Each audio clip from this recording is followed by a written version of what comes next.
L'animatrice en EHPAD est-elle une référente pour les familles?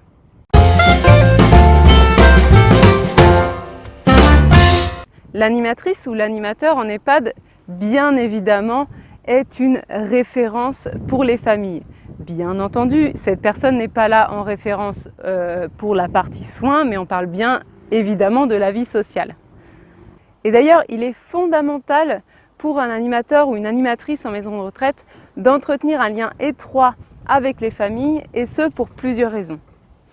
La première raison, c'est parce que ça va vous permettre de mettre de la vie dans la maison.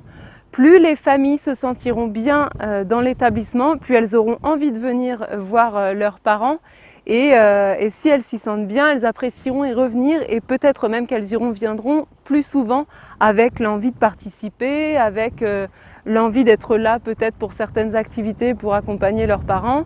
Ça peut être des moments en fait, des instants aussi support pour passer un moment avec son parent.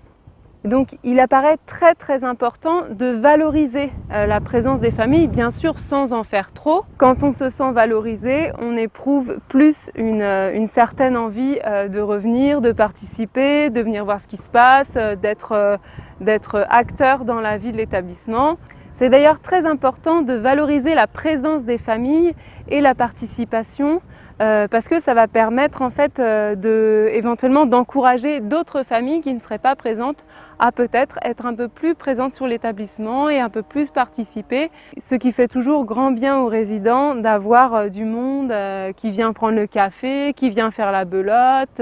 En nouant un lien avec les familles où les gens se sentent bien, vous permettez aux résidents aussi d'avoir plus de liens sociaux. Et cette ouverture aux familles, elle est d'autant plus importante que cela parfois va vous permettre de développer à la fois le bénévolat et souvent même le partenariat. Parce que des gens sont encore dans la vie active, vous allez pouvoir éventuellement envisager des projets que peut-être vous n'auriez pas envisagés si vous n'avez pas rencontré telle ou telle famille et s'il n'y avait pas un bon contact qui se passe. Donc ce qui me semble important à retenir ici, c'est de mettre un point d'honneur sur l'entretien et le lien étroit avec les familles. La deuxième chose, c'est de valoriser la présence des familles pour encourager d'autres familles à participer à leur tour. Et la troisième chose, c'est votre grande ouverture favorisera sans doute de nouveaux bénévoles et éventuellement de nouveaux partenariats.